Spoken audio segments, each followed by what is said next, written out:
Bienvenidos a Semana en Vivo.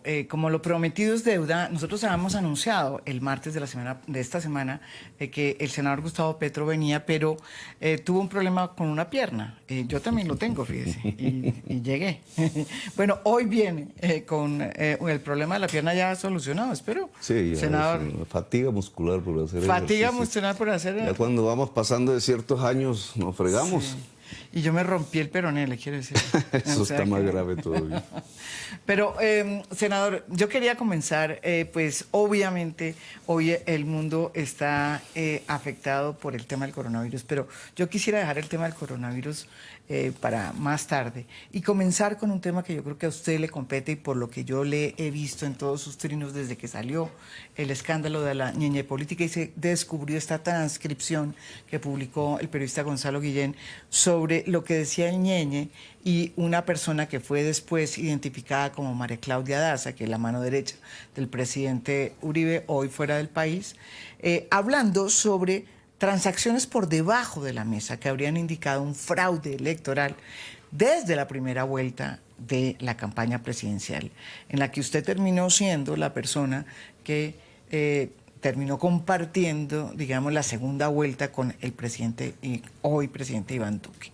Su primera reflexión cuando vio esa frase en donde el ñeñe y María Claudia Daza dicen que se robaron plata, primero de una campaña que era la de Germán Vargas en primera vuelta, y que ahora tienen más plata para la segunda vuelta del presidente Iván Duque y que van a conseguir empresarios para llevarla a los departamentos, que me imagino que saldrán en los departamentos de la costa, ¿sí? Y que hay que hacerlo muy rápido porque no hay tiempo. Sí, recuerda que la Merlano ya había hecho su entrevista y también ya había nombrado tres, ¿no? Gerlain, Char, Cure, que ese es por el lado del Atlántico, con Sí. incidencias en Bolívar y en otros departamentos costeños. Ya esa denuncia apareció primero y ahí dije, pues se está corroborando lo que denuncié en 2018. Apenas acabaron las elecciones. Yo hice 2 denuncias sobre fraude. En las elecciones... Denuncias públicas, ¿no? La del software, que sigue. El software es corrupto. Lo dijo el Consejo de Estado. Es permeable, es manipulable, no es de fiar.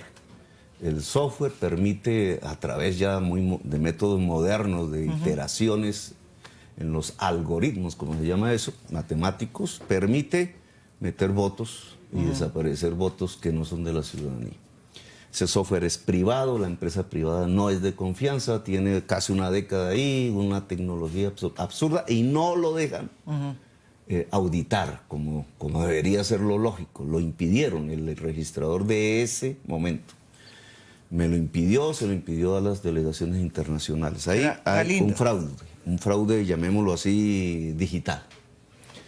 Y hay un segundo fraude, que ese es el permanente de elecciones de Congreso, de alcaldías, de presidencia, que es la compra de votos. La compra de votos no es solo en la costa Caribe, es donde hay pobres. Es al pobre el que le compran el voto, porque le manipulan sus necesidades y su falta de información, y su apatía por la política. Entonces, en nuestra estrategia nosotros habíamos dicho, le podemos ganar a Duque si ganamos en Occidente, desde Nariño hasta Chocó, Sí. en Bogotá, y en el Caribe, de donde soy oriundo. Sí, usted no parece, pero sí es oriundo. Hemos hecho los debates oriundo de la parapolítica y hemos metido presos a toda la vagabundería que se juntó con los paramilitares, etcétera, decenas de congresistas.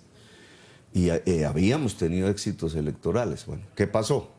Cuando vienen los resultados, ya se acaba la campaña, vienen los resultados, esa rapidez con que dan los datos, que es fraudulenta.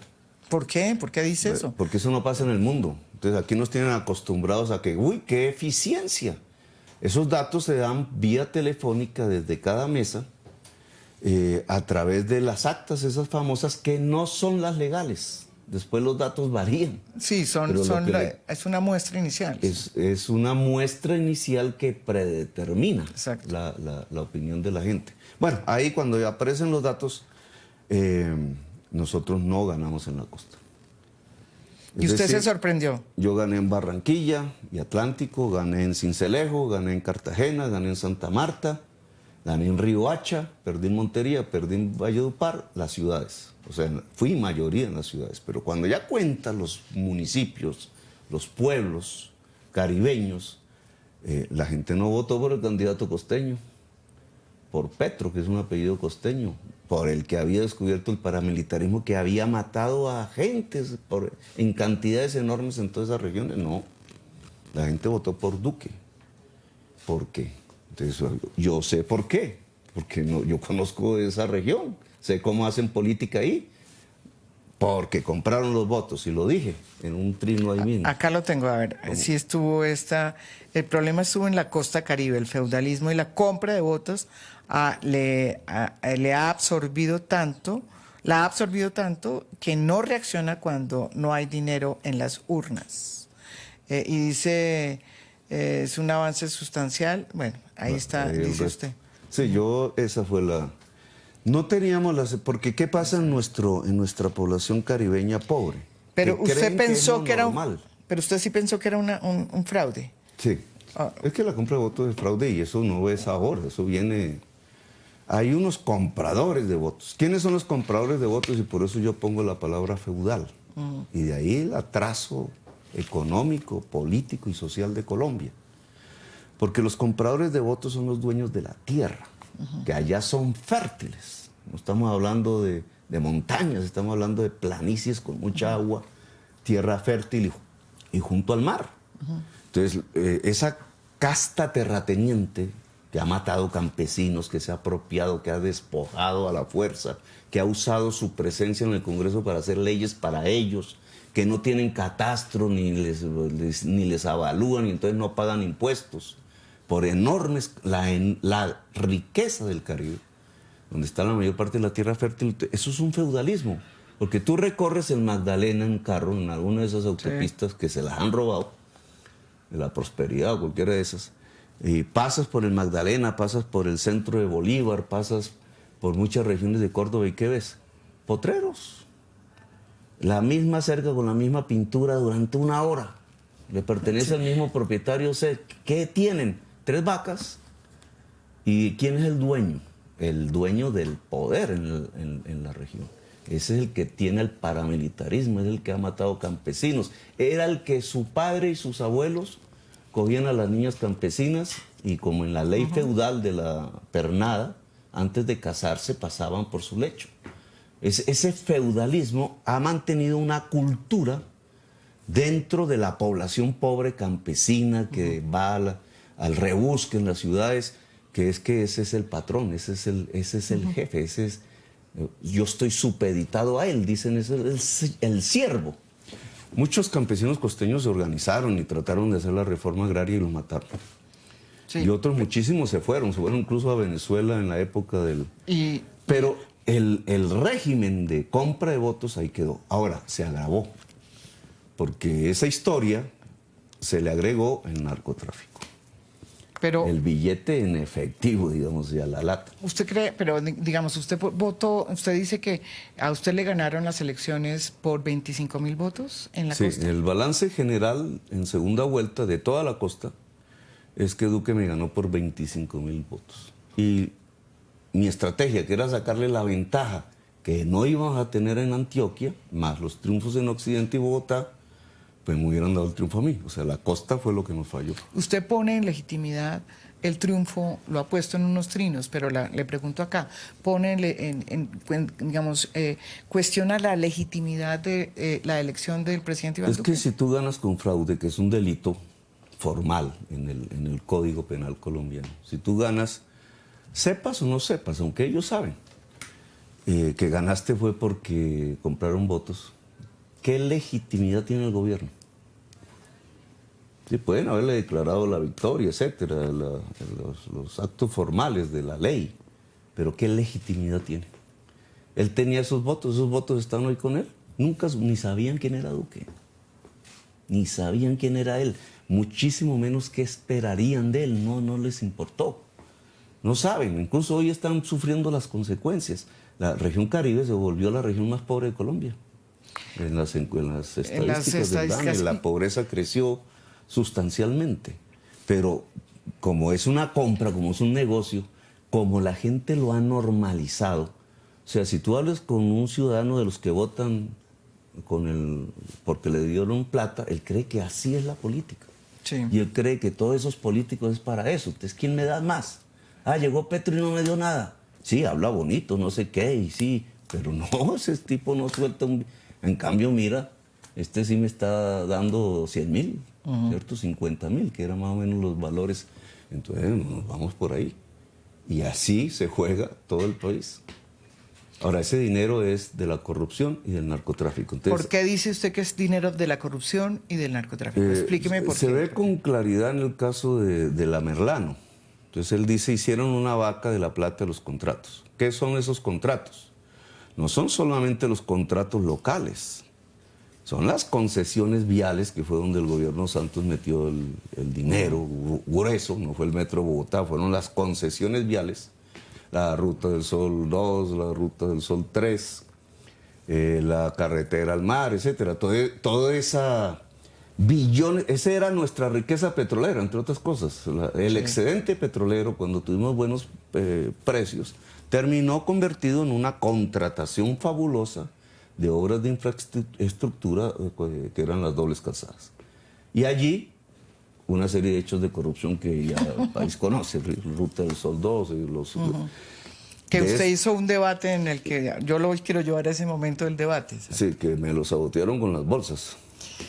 Para los medios de comunicación. Pero vamos a ese episodio que usted dice que de los contratos, lo voy a llevar a ese episodio también, pero usted dice que es de los contratos, de estos CBYs, ¿cómo voy yo? Que eso es sí, una... en el debate ese de Odebrecht, es un diciembre del 19, creo, El mismo 19. que estaba ahí Néstor Humberto, bravo y tal. 2018. Entonces yo hice mi intervención. Claro, estaba bravo conmigo. Y ahí cogí cómo era que los 50 millones de dólares de sobornos, que fue lo que alcanzamos, cómo se distribuían en una serie de subcontratistas falsos que eran los testaferros de políticos. ¿Cuál fue el del Partido Liberal? Ahí dije cuál fue, que iba para Gaviria. ¿Cuál fue el de Cambio Radical? Ahí lo mencioné, que es Torres. Javier Torres. Que era el subcontratista, que iba para los Char, elecciones en Atlántico. O sea, la plata de Odebrecht, los sobornos fueron a los Char.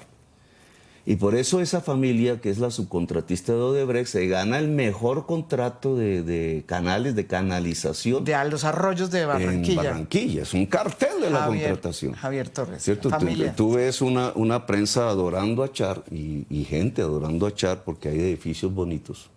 Muchos de esos edificios, cuando tú vas de noche, muchos apartamentos no tienen las luces prendidas. ¿Sabes qué significa eso? No. Que la gente no vive ahí. O sea, no viven los barranquilleros, una parte rica, digamos, pero no, eso no da para para esa élite rica.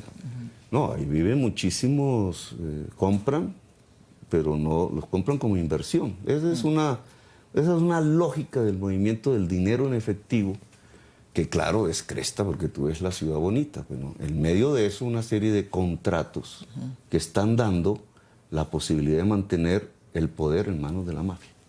Porque en últimas es eso, es la posibilidad de mantener el poder a los terratenientes improductivos de Colombia, que son mega terratenientes, en una economía feudal, atrasada, raquítica, que entonces se dedica a sacar petróleo y carbón, porque ya no produce, con todas las consecuencias que vienen después. Pero esos megaterratenientes ya pasaron por el filtro del narcotráfico. Son narco-mega-terratenientes, son los dueños del poder en Colombia. ¿Y cuáles son? Porque entonces ya estábamos integrando, o sea, ¿dónde metería usted al Ñeñe? El Ñeñe es un ejemplo de eso. El Ñeñe es un mega-narco-terrateniente. Pero usted sabe lo que están diciendo, que no era narco. O sea, le digo que hay mucha gente que me ha llamado y me dice... Sí, pero es que eso depende de qué entiendes por narco. Entonces, bueno, entonces, lavador, digo yo. Claro, pero eso es narco. Eso es narco, porque eso es una organización, ¿cierto? Criminal, obviamente, pero es una organización donde hay una división del trabajo. Ahí el político se pone la corbata. Y el va al Congreso a hacer leyes. Ahí el matarife, que le quita la cabeza a los campesinos y hace las fosas comunes. Y ese, digamos, ese es el paramilitar, pero no es... Y ahí el que tiene la ruta y vende y al que le decimos narcotraficante. Y ese Pero es el ese no ñeñe, podría digamos. hacer eso sin el matarife. Y ese era y sin el político. Y el ñeñe es el lavador muy centrado en el núcleo mafioso de La Guajira, que estaba en el poder en La Marquitos Guajira, que Figueroa. es Figueroa y el Kiko Gómez, y sí. otros. Es un núcleo ahí, uno de los tantos núcleos mafiosos. Él está ahí, ese núcleo mafioso estaba en Cambio Radical, no estaba con Uribe. Fue uribista, pero con la victoria de Santos, entonces se voltearon y se volvieron de Cambio Radical. Y por eso el ñeñe era de Cambio Radical. Por eso tú ves fotos de él con Henao, el cachaco de Vargas Lleras en Bogotá, que nos saboteó el plan de ordenamiento territorial en beneficio de los constructores privados. Ves al que maneja el fútbol, de la DIMAYOR, creo que es. Sí. Que era el superintendente de notariado, que fue el que nos quiso sabotear el que pudiéramos abrir y comprar el San Juan de Dios. Ese núcleo lo ves en las fotos con el ñeñe. ¿Por qué? Porque eran cofrades políticos.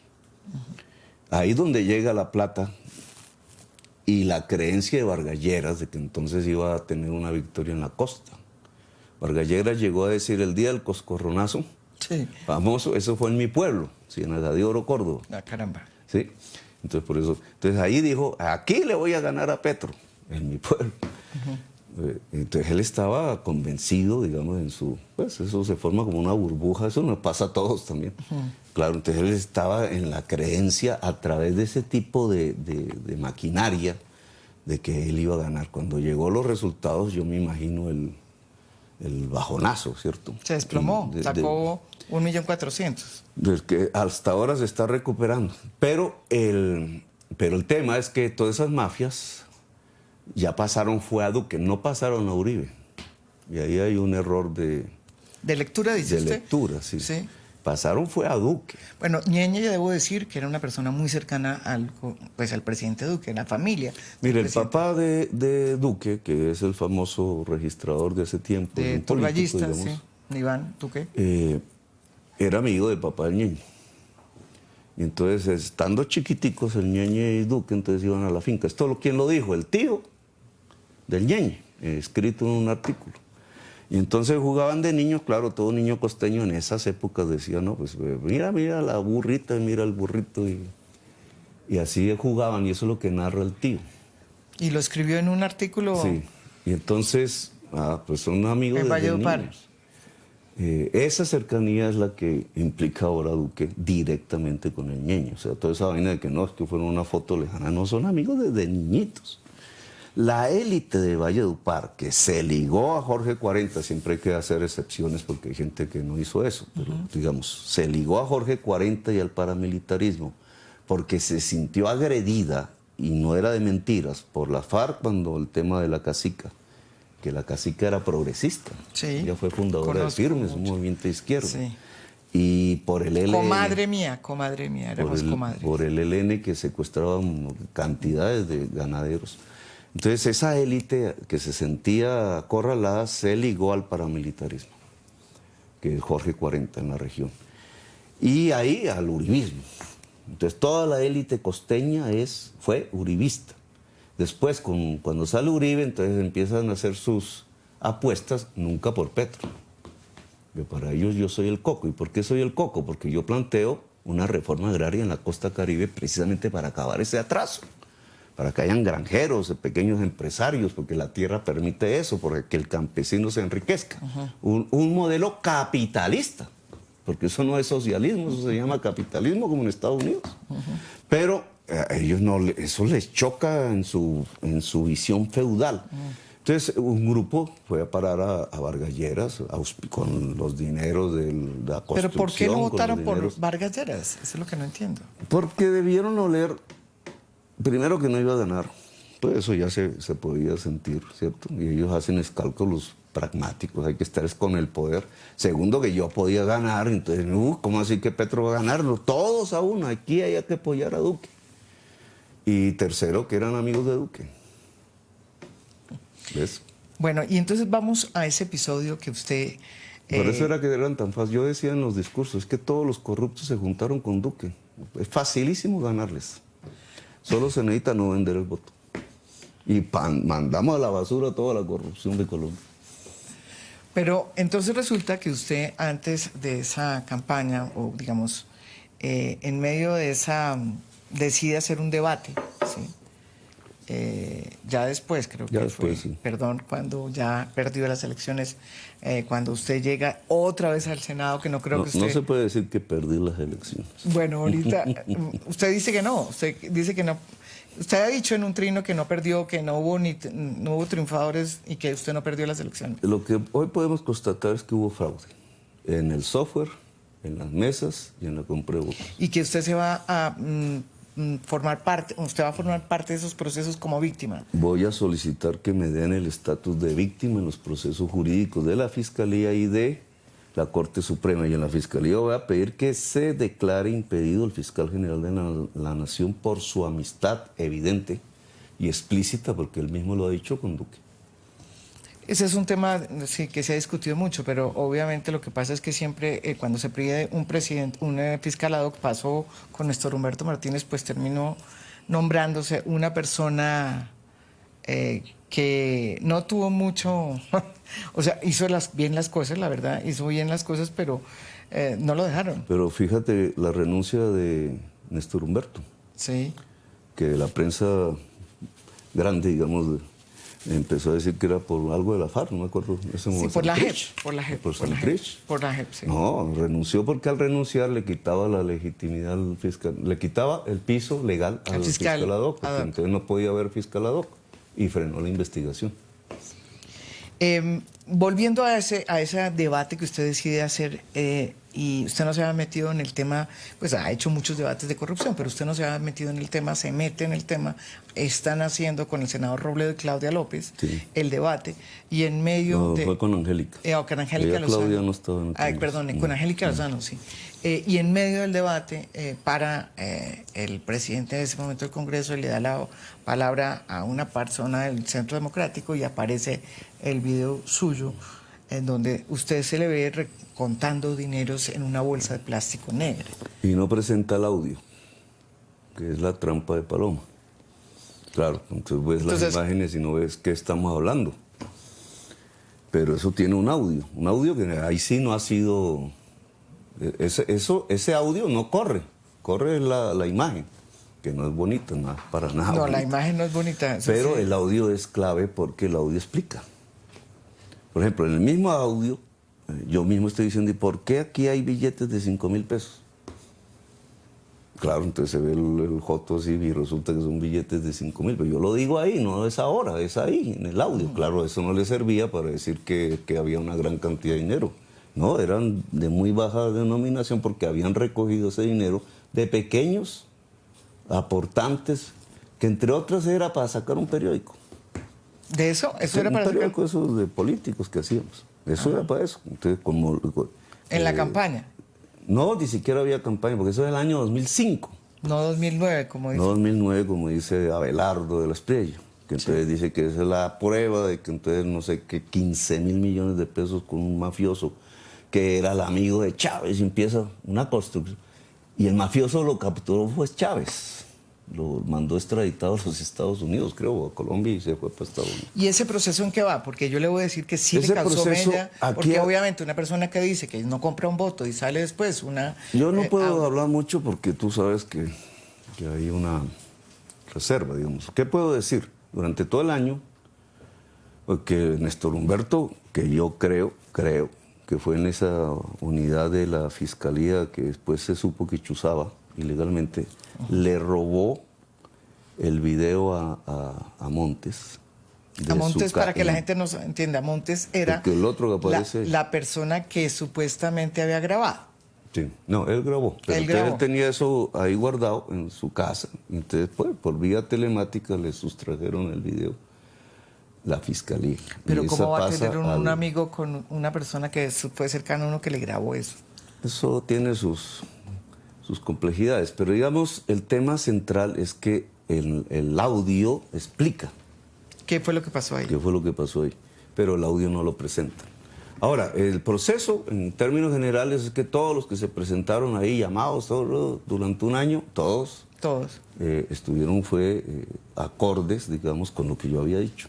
Y no con lo que el no con lo doctor, que el dice señor de Abelardo. las Priella, que era el Incluso loco Abelardo Barrera. alcanzó a hablar de un tipo y el tipo fue y dijo, no, señores, esto no me metan en esto, no sé qué. Ahora yo sé, porque es que esto se mueve, ¿cierto? ¿Qué está sucediendo hoy en Colombia? A una parte del coronavirus. ¿Qué está sucediendo? El uribismo se está autodestruyendo por su propia lógica, no porque nosotros lo estemos destruyendo. No, claro, nos echan la culpa, pero no, nada, eso es cierto. Incluso yo vi la entrevista última de Uribe y yo hasta le concedo la razón, ¿sabes? Cuando dice que... Cuando él dice que no tiene que ver con el ñeñe. Yo creo que él no tiene que ver con el ñeñe. ¿Quién tiene que ver con el ñeñe, según usted? Es Duque. Es Duque. Directamente. Y la DASA y la relación con el ñeñe de la DASA no tiene que ver Uribe. No necesitaba Uribe.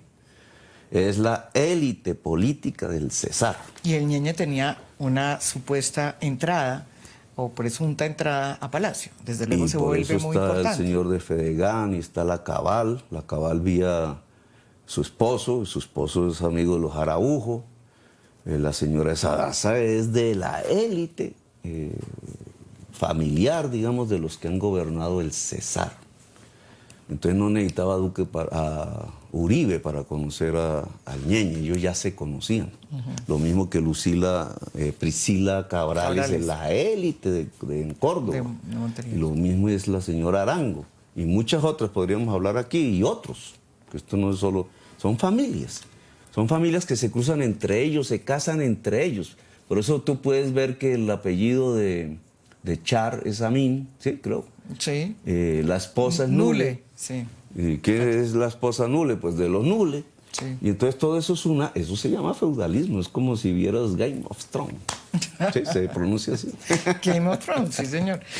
Y feudalismo. Pero entonces, usted estaba diciendo ahorita que él ha entendido, usted ha entendido que hemos llegado a esto y que eso fue, digamos, que es esta mafia la que se montó para poder hacerle a usted ese debate y desautorizar. Ahí no estaban pensando en el ñeñe es. ni nada de eso. Ahí estaban pensando en ver cómo fregaban a Petro.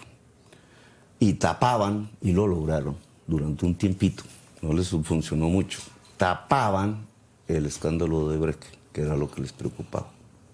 Porque el escándalo de Odebrecht no es corrupción solo en el gobierno de Santos. La mayor corrupción en el gobierno de Uribe.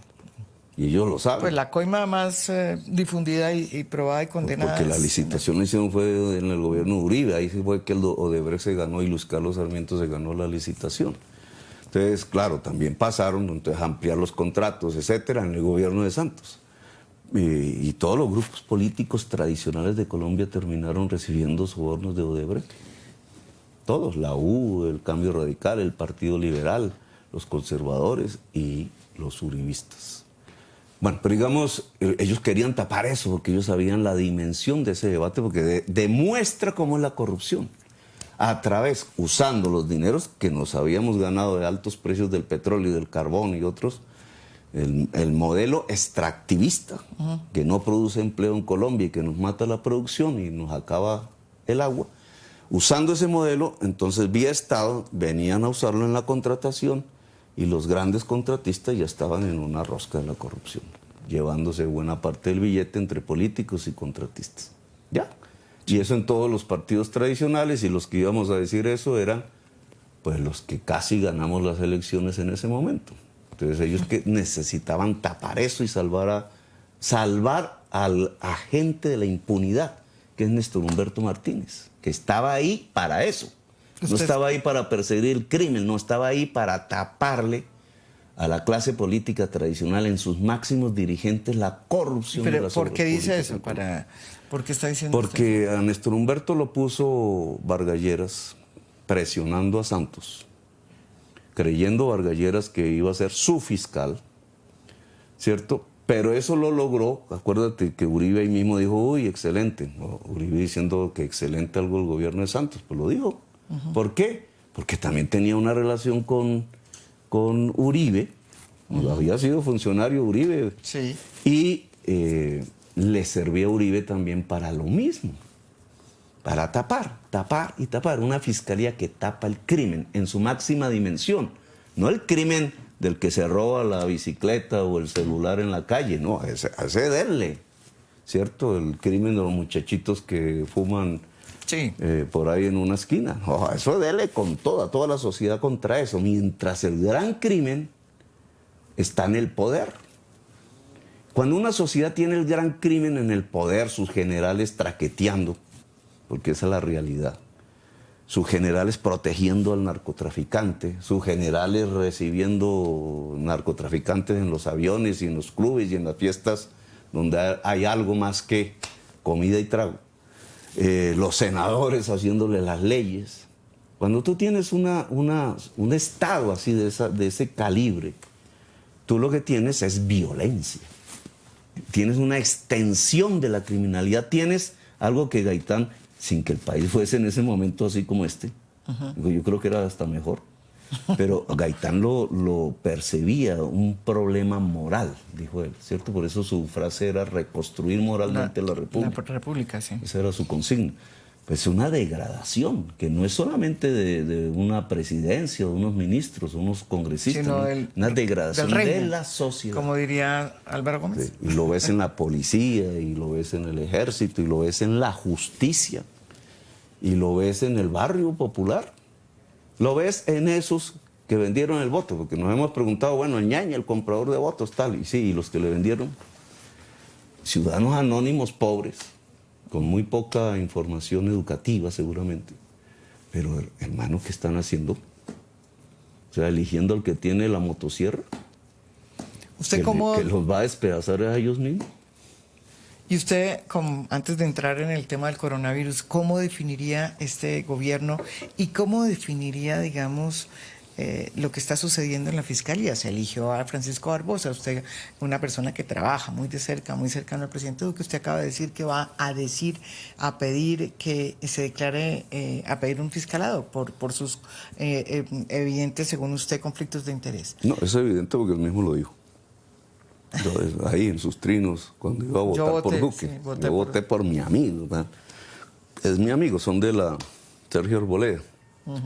La Sergio Arboleda es una universidad que los conservadores decidieron que hacer, digamos, igual que los liberales hacían sus universidades liberales, Externado, La Libre, los conservadores también hacen sus... Aquí el gran problema es que una universidad no puede ser... Es que estamos viviendo en atraso, ¿no? Cuando tú te metes en este tema de la justicia que a mí me tocó, pues ya con toda esta andanada de denuncias, ¿cómo es que es por dentro la justicia? Uno se asombra de que todavía hoy las cortes se integran por liberales y conservadores. Y te lo dicen. No, es que aquí ahora toca uno liberal. Un magistrado no puede ser, digamos, claro, puede tener... No, y además ya los partidos desaparecieron. Pero esos partidos, es un frente nacionalismo a estas alturas. Claro, la Cabal diría, no, entonces quieres que escojan magistrados izquierdistas, ¿no? Diría la Cabal, pero eso es un atraso, digamos, una premodernidad, es algo ligado al feudalismo. Gustavo, pasando al tema del coronavirus, usted ha sido crítico, hoy tuvo incluso un debate tuitero con Alejandro Gaviria, exministro de Salud del presidente Santos, sobre la capacidad que tiene el Estado colombiano para reaccionar a la pandemia. Que de hecho él fue ministro de Salud, ¿no? Y yo fui alcalde, ¿Y digamos, usted tenemos unas experiencias. No, claro, él fue ministro de Salud y usted fue alcalde. Pero bueno, hubo ese rifirrafe porque usted desde el comienzo ha dicho no está claro, no estoy de acuerdo con la manera como las medidas se han planteado por parte del presidente Duque. Tenemos que ampliar la cobertura de camas, para eso está el San Juan de Dios que lo tienen abandonado. En fin, usted ha planteado una serie de puntos muy claves sobre cómo podría solucionarse mejor lo que usted considera que todavía ha sido una respuesta muy corta por parte del gobierno. Todavía es corta, pero en ese momento no había nada, no. Duque en vallenato.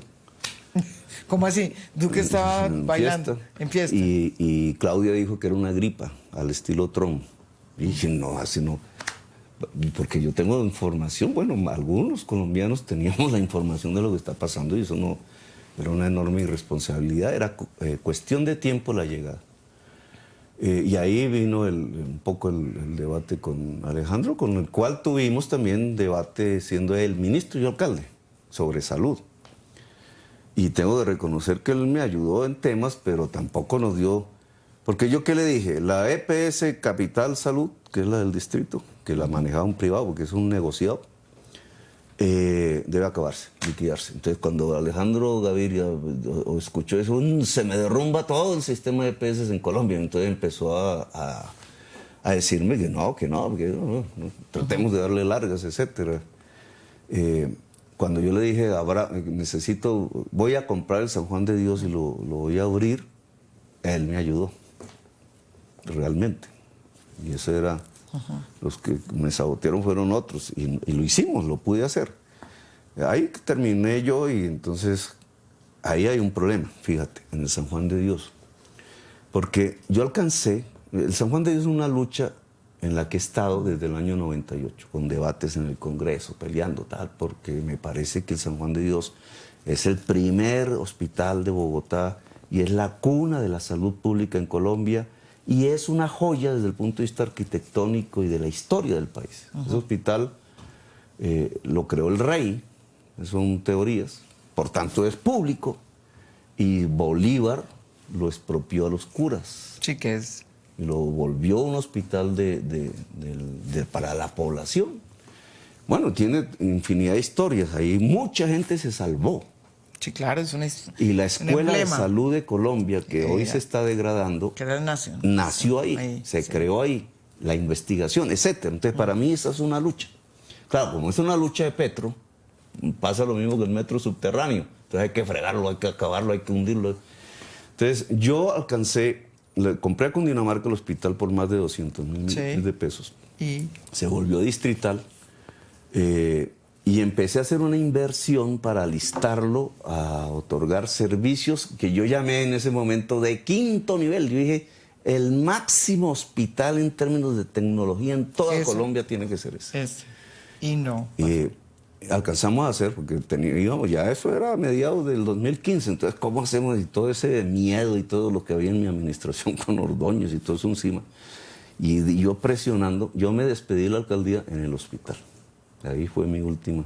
Yo fui a ver lo que habíamos invertido, 40 mil millones de pesos, para adecuar 4 pisos que están ahí en la torre central, listos para cirugía y listos para cuidados intensivos.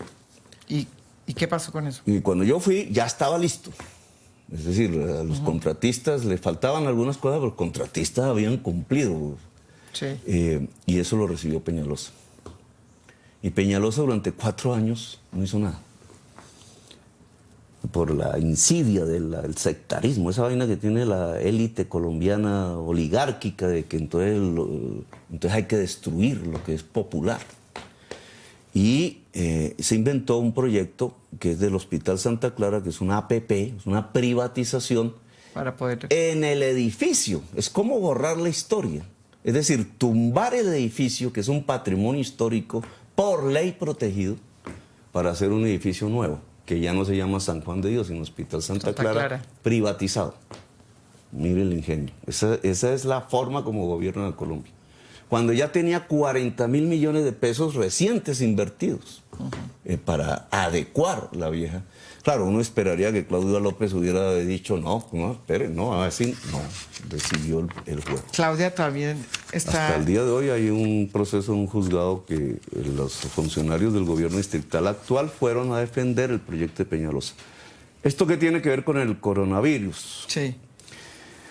¿Qué tiene que ver? Porque usted ha sido también muy crítico en el sentido de que no es cierto que estemos tan bien preparados como dice Fernando Ruiz. Sí, mire, si un país tiene baja capacidad hospitalaria, como Colombia, tiene que hacer un mayor esfuerzo en prevención, muchísimo más que los países que tienen buena capacidad hospitalaria.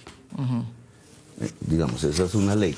Nosotros montamos un aparato de prevención en Bogotá, que se llamó Territorios Saludables. Eran 5.000 médicos y enfermeras. A eso le llamó la prensa nómina paralela, falsamente, porque eso no es paralelo. La nómina paralela es cuando un contratista hace la misma función de un empleado.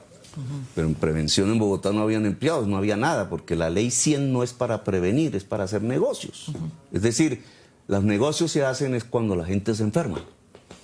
Y por tanto, prevenir va contra el negocio. Por eso la ley 100 es perversa y ahora se va a ver. Entonces nosotros montamos un aparato con 5.000 miembros de la salud que iban casa por casa en los barrios del estrato 1 y 2 de Bogotá, hasta 3.800.000 personas cubiertas. Eso es absolutamente necesario hoy, porque son los detectores. Ellos tienen que tener la capacidad tecnológica para mirarte y ver si tienes el virus o no. O en las llamadas de emergencia de tanta gente, ir a la casa. Eso lo teníamos en Bogotá, eso eran 5.000. Peñalosa los echó a todos. Y acabó la prevención. Y yo le he dicho a Claudia por Twitter, porque ¿cómo más? Oiga, restituya. ¿Usted no habla con Claudia ya? No, restituya. ¿Y por qué no? Pues esa es otra discusión, pero digamos, restituya la prevención en Bogotá, porque la va a necesitar. ¿Y qué le ha dicho Claudia? No, yo no sé, a ella le llega, porque Claudia, como tiene un gobierno de equilibrios, pues le debe haber llegado las experiencias de la Bogotá humana en salud, que son importantísimas, y las presiones de los intereses. Por ejemplo, el San Juan de Dios, ¿qué fue lo que hizo Peñalosa? Esos 40.000 millones, ¿para qué fue? Para tener salas de cirugía de alto nivel y una cosa que se llaman puntos. Para poder tener acceso. Para enchufar las camas de cuidados intensivos, porque entonces ahí llegan los gases, el oxígeno. 38 puntos, es decir, ahí se pueden poner 38 camas de cuidados intensivos. Están listas. Eso nunca lo usaron en 4 años. ¿Por qué? Porque Peñalosa lo que quería era derrumbar todo con los 40.000 millones de pesos incluidos y hacer un edificio nuevo y un contrato de 400.000 millones de pesos. Para poder. Para unos X contratistas que son los que están peleando que el San Juan de Dios no se restaure, que es lo que dijo la ley. Restaurar es que un edificio, patrimonio histórico, se adecúa a las condiciones modernas con unas técnicas y ofrece a sus servicios, no se derrumba. Usted ha sido muy crítico también desde los primeros días con Claudia López. No se ha exagerado, se ve furioso con Claudia López en muchas cosas en el tema, por ejemplo, del metro subterráneo. Pero es que ese fue el punto. Fueron 2 puntos. Cuando yo hice un acuerdo con Claudia López, siendo candidata, después de que Ángela María rechazó la candidatura de Colombia Humana, entonces ya nos quedamos sin candidato y yo dije, pues vamos a hacer un acuerdo con Claudia López. Y entonces lo hicimos. Y el acuerdo era sobre 2 temas. Nos metemos al metro subterráneo, claro, ahí estaba todo el tema todavía de que no han firmado el contrato.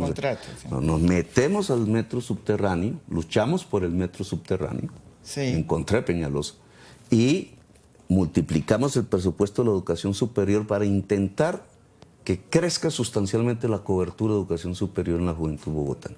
Yo creo que la ciudad de Bogotá en 2 décadas, 3 décadas, es otra si toda su juventud ha estudiado en la universidad, calificada, y si tenemos una movilidad moderna, no de buses, sino de metros y tranvías y cables, porque pude hacer el primer cable menos. Y el metro hicimos el estudio a fondo en 3ª fase, listo para construcción. Bueno, ¿qué pasó con Claudia? Que a los 3 días cambió de idea.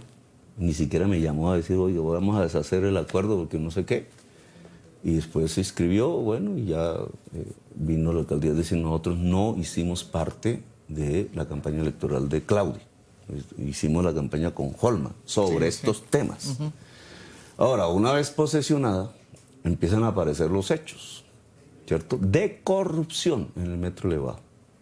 Los estudios que estaban, Esa empresa, entre otras cosas, había sido contratada bajo la égida de Vargas Lleras, de las carreteras en el gobierno de Santos. Esa misma empresa china, si es que es china, había sido contratada para hacer una carretera que llaman los antioqueños la carretera al mar, por Urabá, desde Medellín. Incumplieron. No la hicieron. Los mismos chinos Cuando uno dice eso, los chinos no hicieron una carretera. Pero son los mismos chinos. Sí, los mismos que están en el metro elevado. Y ahí están asociados, en esa carretera están asociados con otras empresas que cuando tú las miras, resulta que son de William Vélez. El antioqueño, no el chino, el antioqueño. Bueno, sí, creo que él es antioqueño. el antioqueño. Amigo de Uribe. Muy amigo de Uribe. Este es parecido a Ñañe. Pero como la sociedad se pliega al dinero, entonces no lo investigan. Denunciado por paramilitares, confesos de que ha lavado dólares, expulsado de Panamá. Metido en el aeropuerto El Dorado. En el aseo del aeropuerto El Dorado. Porque no se lo pude en mi reforma. ¿Por dónde sale la cocaína que hacen en la Sabana de Bogotá?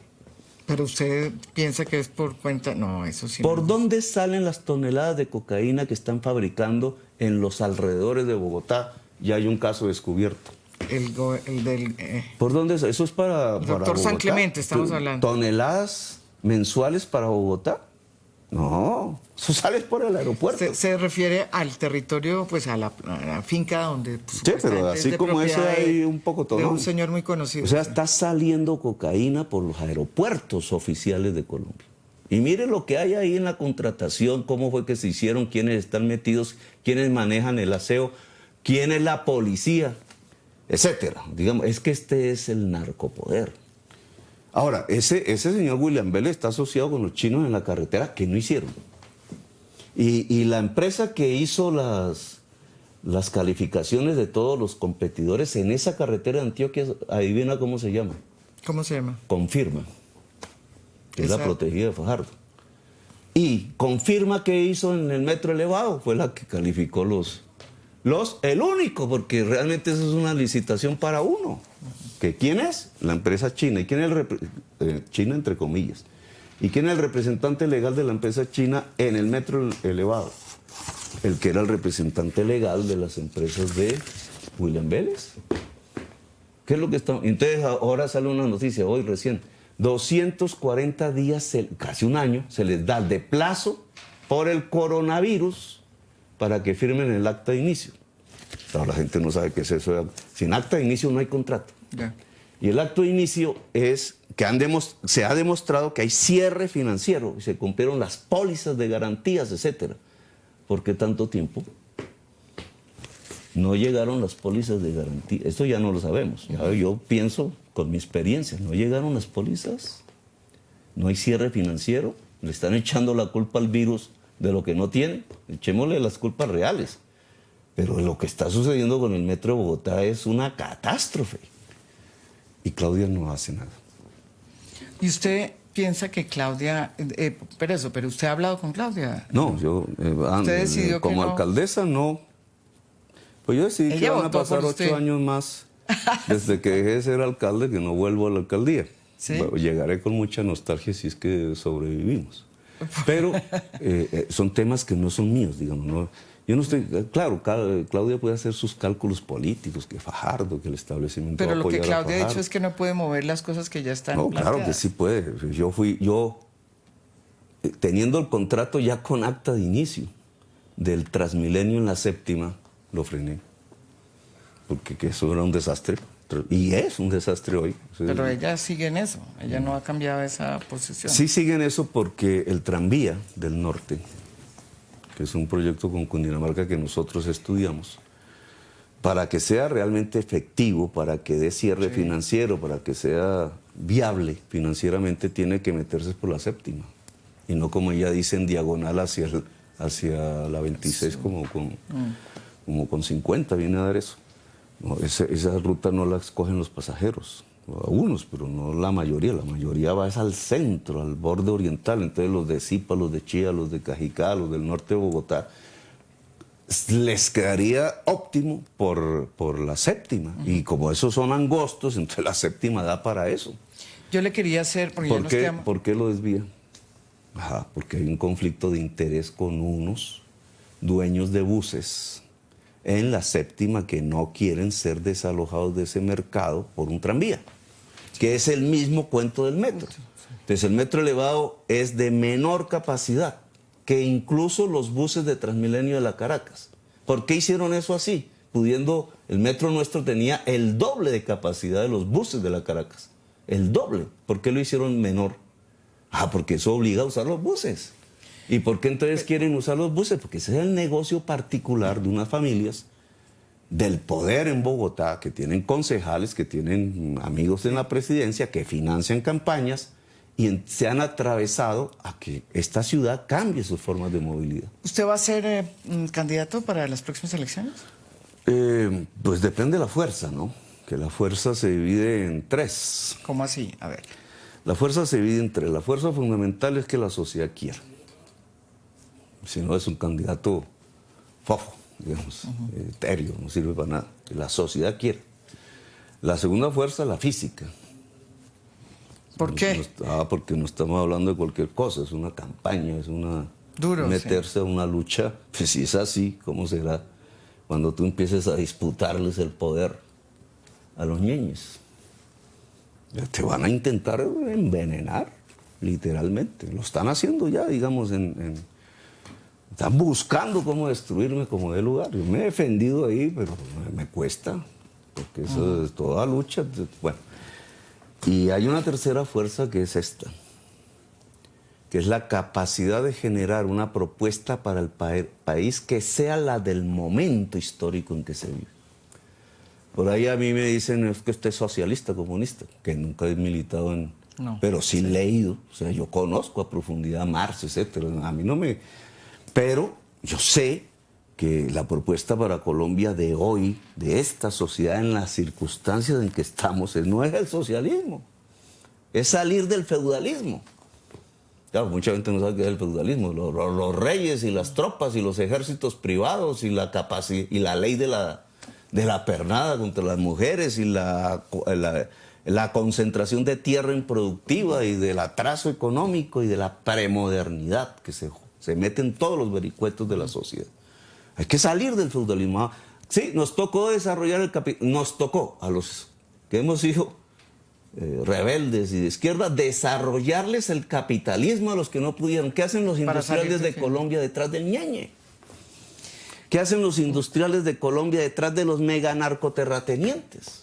Los industriales serios. Y eso es contradictorio económicamente. Gustavo, pero cuando uno lo ve a usted, yo digo, bueno, un tipo bastante lúcido, brillante en sus planteamientos, pero mucha gente siente cada vez que coge usted el Twitter y plantea sus planteamientos, lo siente como en un ánimo también parecido al de Uribe, ¿no? Que es como de combate y exacerbar los extremos, digámoslo así. Cuando uno dice desarrollar el capitalismo, no está hablando de un extremo. Y ese es el gran error de Claudia en la primera vuelta, tratando de apoyar a Fajardo. No es que el radical es Petro. Desarrollar el capitalismo es radicalidad. Plantear que la tierra se reparta entre granjeros y la pongamos a producir y hagamos entonces agroindustria para reemplazar al petróleo y al carbón. Yo hablé del aguacate, que ahora, bueno, pero... Ahora se está exportando el aguacate. El aguacate era un ejemplo, sí. Es muchos productos. El turismo hablamos. Hay que hacer la paz para que haya turismo. Claro, con este virus ya no. Pero digamos, en términos normales, si tú tienes paz en este país puede tener 15 millones de turistas. Porque todos lo sabemos, tenemos un país hermoso. Con cualquier cantidad, donde vaya, ponga el ojo, hay una posibilidad. Eso trae también sus problemas, pero tú reemplazas con 15 millones de turistas la mitad de las divisas del petróleo y el carbón en su mejor momento. Y ya hoy son cero. Solo con eso. Eso se llama paz. Claro, los uribistas como no pueden vivir en la paz, sino necesitan del miedo de la guerra y de la violencia para sacar los votos de la gente y a través del miedo, pues se tiraron la paz. Hay quienes dicen que el uribismo necesita del petrismo y el petrismo del uribismo. No, nosotros no necesitamos del uribismo. El uribismo necesitaba de las FARC. Es diferente. Y por eso la están tratando de revivir desde el gobierno, ¿cierto? Después de todo lo que hizo Santos, que eso hay que agradecérselo, acabó la guerrilla más vieja de la América Latina. Y no, nada querida por la población colombiana, viene Duque y la está reviviendo. Pero el uribismo necesita de las FARC. Las FARC en su proyecto guerrillero, dejemos puntos suspensivos hacia adelante porque ellos pueden rehacerse, pero las FARC... ¿Usted cree que eso Bueno, puede pasar? dejémoslo pero las FARC en su proyecto guerrillero y Uribe pertenecen al siglo XIX. Colombia Humana pertenece al siglo XXI. Es el proyecto ¿Socialismo político... del siglo XXI? No, el proyecto político del siglo XXI. Cuando yo te digo desarrollar capitalismo, no puedes decirme socialismo. Porque si quisiéramos desarrollar socialismo, entonces el programa sería diferente. Es expropiar los medios de producción y ponerlos en manos del Estado. Eso no es lo que queremos. El Estado tiene que ser fuerte, pero eso no es lo que queremos. Nosotros lo que queremos es derechos para la gente. Eso no se llama comunismo, eso tiene otro nombre. Incluso eso se llamaría liberalismo si fuéramos más serios en política. Sí. O sea, el derecho a estudiar. Capitalismo social, como diría Stiglitz. Bueno, pueden ahí podríamos ponerle, yo le llamo Colombia Humana. Una última pregunta que me están haciendo aquí es, ¿usted ha hablado de una creación de un canal de televisión? Sí, hay una idea que siempre ha sido Holman, en lo que nos interrumpe. Ah, de Holman, sí. Nosotros peleamos, cuando empezamos a hablar del tercer canal, peleamos, bueno, y ese tercer canal porque va a ser otra vez de los mismos. Sí. Que además se adueñan, entonces los periodistas, ¿qué hacen? Hacerles caso, porque ¿qué más pueden hacer? Sí. Si no lo echan, no. Y los dueños, ¿quiénes son? Los hombres más ricos de Colombia. ¿Y ellos cómo piensan? Pues piensan en contra de la gente, que están pensando en sus ganancias. Son los dueños de los fondos privados de pensiones, de los bancos, de la industria, de la caña de azúcar, etc. Bueno, entonces un tercer canal debería ser de la sociedad. No de la izquierda o del progresismo, sino de la sociedad. ¿Y eso cómo Pero esa es? pelea, pues, ya sabes qué pasa. Entonces, cuando nosotros llegamos a la alcaldía, entonces dijimos Canal El canal Capital. City TV. Entonces, demostremos en Canal Capital cómo sería un canal de la sociedad. Como la BBC de Londres. Sí. Ok. Nosotros teníamos líos, porque yo sí reconozco hay un error. El canal tiene que ser independiente del gobierno. De Petro. No, o porque yo de no usaba eso. Claudia, Yo o ni el siquiera desea. tuve un programa semanal como todos los... Sí. No, pero sí me No, metí. digamos, de independiente de todos. El canal lo hizo Holman. Ah, ya. Se le entregó a sociedades, grupos de jóvenes, muchos grupos, digamos, de nuevas ciudadanías empezaron a expresarse ahí. Y fue exitoso. A mí me gustó la experiencia, pero fue exitosa. Podía ser mejor, pero ya nos salimos de la alcaldía, el Canal Capital. Bueno, murió me quedé en manos con, de me los quedé con ganas periodistas de Luis Carlos. de Luis Carlos, periodistas de Luis Carlos. Claro, porque el que tenían en el tiempo lo pusieron de gerente del Canal Capital. El que nos hacía la oposición lo pusieron. Pero hoy la idea sí es, vía estos internet, porque no tenemos otra opción, es volverlo a refundar. No el Canal Capital, Pero sino la en idea redes, de en un redes. canal de la ciudadanía. En redes. En redes. Juntando nuestras audiencias, que ya son... Son bastantes. Las Ya suyas son bastantes. Sí. Es impresionante en audiencias. Y ya se nos acabó el tiempo, pero le quedaría dejar un nombre. Alex Saab. Pues es el que me han querido meter, yo ni conozco. Yo tengo unas ganas de meterme en ese tema. Pero Alex Saab viene a ser de lo mismo que es el Ñeñe, que es el Turco-Ilzaca, que es la Gata, en una fase más moderna, más multinacional. Pero yo creo que está en eso, ¿cierto? Y ahí puede estar ¿cómo se llama eso? El pin, digamos, Sí. el eslabón, que puede ser, hoy es el más fuerte, pero puede ser el eslabón débil que desentrañe este tejido de articulación entre poder político y narcotráfico. Bueno, muchísimas gracias, Gustavo. Nos faltó tiempo. Hubiéramos podido, las redes tienen esa ventaja, pero ya una hora. Les agradezco a esta cantidad de gente. ¿Tienes medidores? 19,000. Uy, batiste un récord. 19,000. He batido el récord, 19,000. O sea Eleva el que, rating, ¿o no? ¿Ah? Eleva el rating. El releva el rating, el Pero doctor ahora hay que Gustavo elevar Petro. el rating electoral, o si no nos llevó... Muchísimas gracias a ustedes. Los espero mañana con otro tema internacional. Muy buenas noches.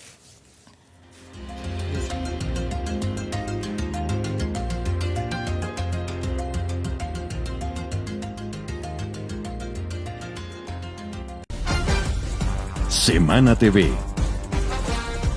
El nuevo canal de televisión digital en Colombia.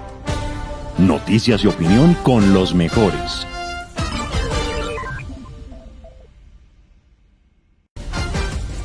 Semana TV. El nuevo canal de televisión digital en Colombia. Noticias y opinión con